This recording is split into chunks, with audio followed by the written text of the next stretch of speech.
Hello, my name is Ilcheong Yi, and I'm Senior Research Coordinator at UNRISD, working for the Alternative Economies for Transformation program. I feel very much privileged to have an opportunity to talk with you today at 2021 European Social Economy Summit. As some of you know, UNRISD has been designing and implementing various research projects on social and solidarity economy, or SSE, over the last decade.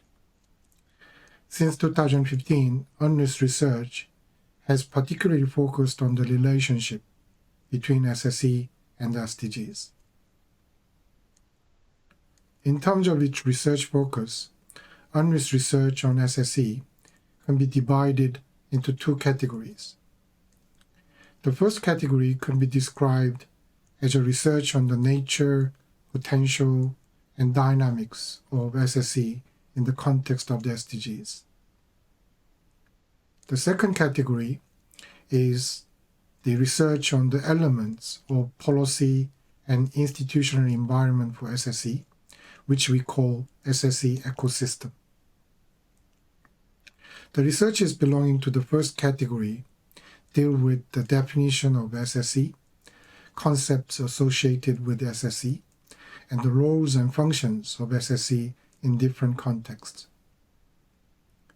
Key findings and messages from the research belonging to this first category are very much significant, since they make us think about why and how we have to establish policies and institutions for SSE. Social and solidarity economy, the concept we use, is an umbrella concept encompassing diverse forms of economic activities and relations. As you know, depending on your perspectives, the definition and the scope of SSE can be different. UNRISD research has identified common elements and values shared by diverse understandings. The first common element is the prioritization of social and other objectives, such as environmental and cultural objectives over profit motives. Our economic activities and relations have been dominated by the liberal or neoliberal economic assumptions. According to these economic assumptions, we, humans, are a kind of machine to calculate economic benefits. According to these assumptions, we think and behave in order to maximize economic benefits. And the capitalist economic activities and relations composed of this kind of economic benefit maximizing individual would have markets in which all of us pursue the maximization of profits. And the conclusion propagated by liberal or neoliberal economic thinking is that the more market, the more well-being. We can easily notice that these assumptions and conclusions have so many lies. Firstly, we are not just a calculator to calculate economic benefits only. We do think and behave in accordance with our self-interest, but that self-interest is not always associated with economic benefits. And the non-economic interests and values, such as friendship, love, good cause, justice, and solidarity, also make us think and move, even if our actions based on these values and principles incur economic costs. We all know this, but when it comes to understanding economics or economy, or organizing economic activities and relations, many people indoctrinated by liberal and neoliberal ideology feel obliged to follow the principle of profit maximization. SSE is trying to reject this dominance of profit maximization principle and mainstream non-profit objectives in our economic activities and relations. Second element we found as a common element of SSE is its pursuit of democracy within and between entities. Governance arrangements within the SSE organizations and enterprises are less hierarchical and more democratic when the governance structure is not based on the size of shares or equities. Within this democratic governance structure, SSE promotes more equitable patterns of income or profit distribution.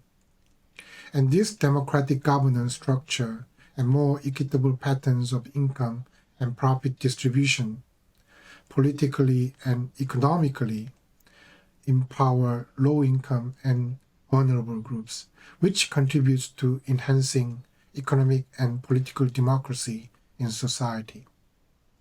In particular, the role of SSE organizations and enterprises for informal economy workers in enhancing democracy in society is quite significant, since they help informal economy workers such as street vendors, domestic workers, waste pickers, and others to collectively defend their interest. Third element shared by all SSE organizations and enterprises is all the SSE organizations and enterprises are guided by non-economic principles and practices such as cooperation, solidarity, ethics, and democratic self-management.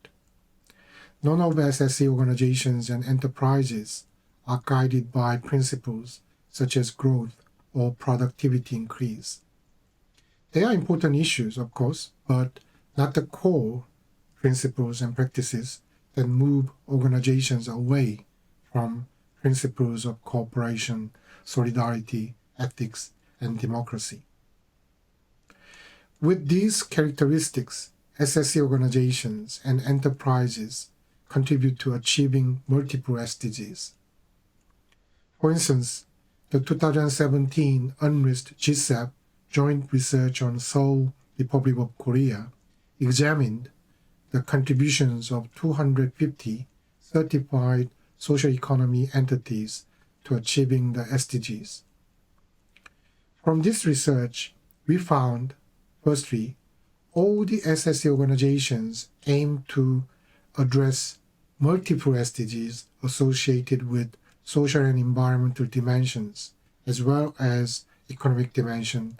And secondly, institutional and policy ecosystem, which had been developed in tandem with grassroots level SSE initiatives in Seoul, played a significant role in increasing the number of SSE organizations and enterprises which contributed to achieving multiple SDGs in Seoul. This second finding leads us to the second category of UNRISD research on SSE, that is, research on SSE ecosystem. Ecosystem is a terminology mainly used in the scientific study of nature. According to this discipline, an ecosystem is a physically defined environment made up of two inseparable components. The first is biotope, which is a particular physical environment with specific physical characteristics such as the climate, temperature, humidity, and concentration of nutrients.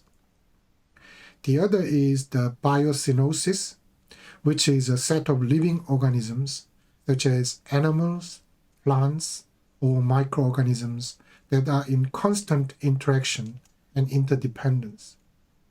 In the field of policy study, ecosystem is understood as the one composed of four inseparable components in policy design, implementation, and monitoring and evaluation processes. Those four core elements are policy stakeholders, policy process, institutions, and policies. UNRISD research has focused on these four core elements constituting SSE ecosystem. Who are the stakeholders who gain or lose through the outcomes of policies? What institutions and policies are needed to promote SSE organizations and enterprises? What kind of benefits and loss stakeholders would have from which policies and institutions. How should those institutions and policies for SSE be designed and implemented? We have done various research to provide answers to this kind of question, and one of those researches is the guidelines for local governments on policies for social and solidarity economy. For the introduction of the guidelines, I'd like to invite my friend Nunchi. Nunchi has a great interest in UNRISD research and observed the whole process of this research project from the beginning. Nunchi, floor is yours. Hello, everyone. My name is Nunchi Bakdan. Today, I am going to introduce the guidelines for local governments on policies for social and solidarity economy, which was produced by United Nations Research Institute for Social Development, or UNRISD, in collaboration with Global Social Economy Forum, or GSEF.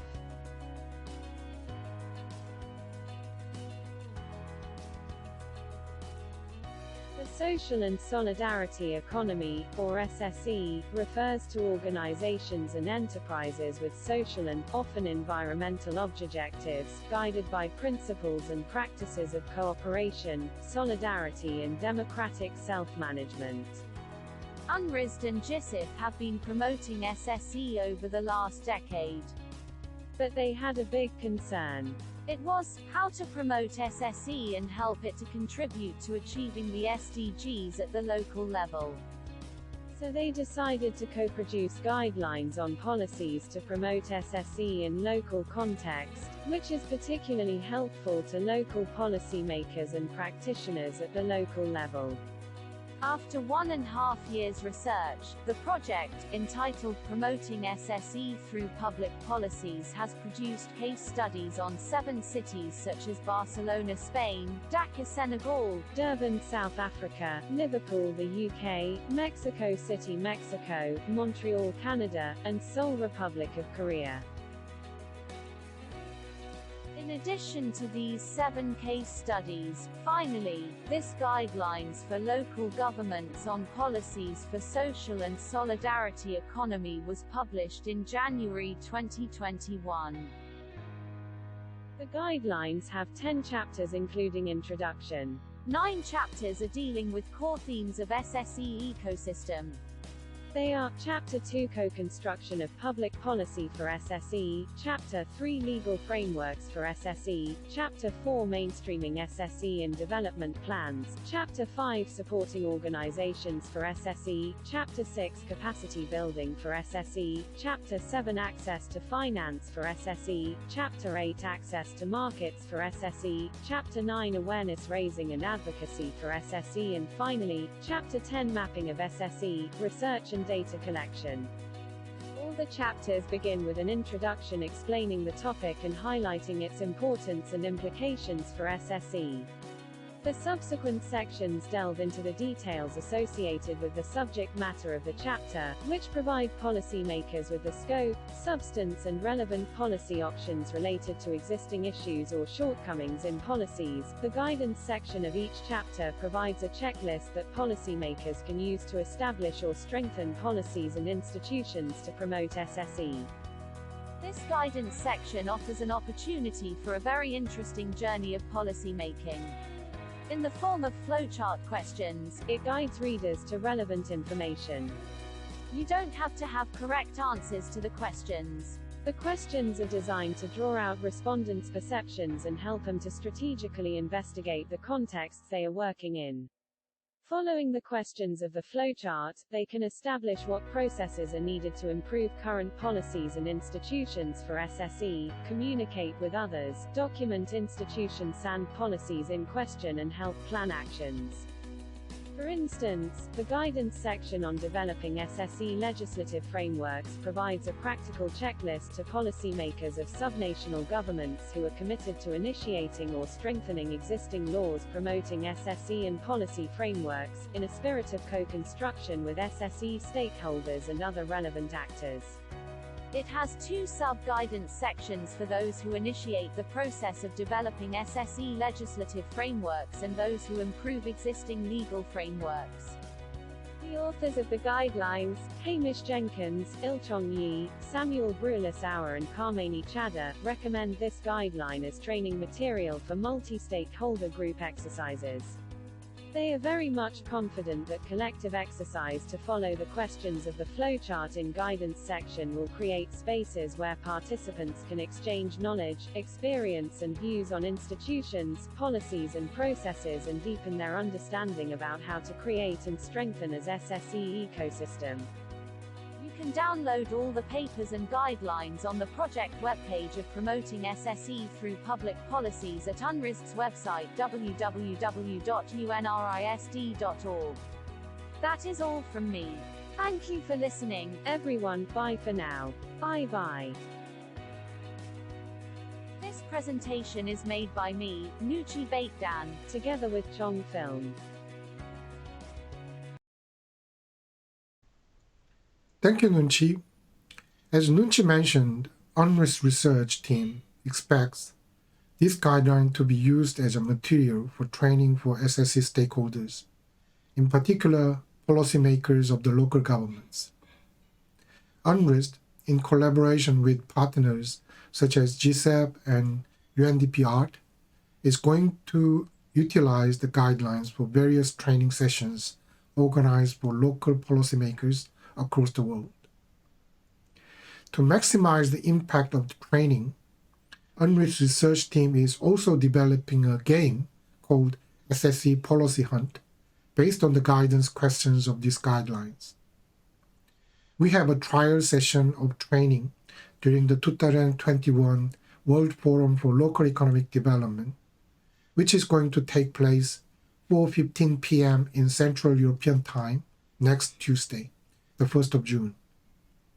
If you are interested, please join the session of the World Forum for Local Economic Development.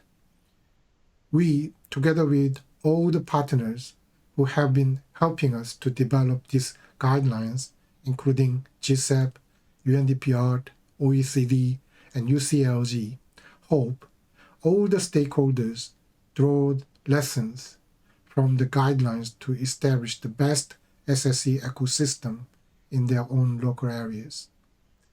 Thank you for your attention.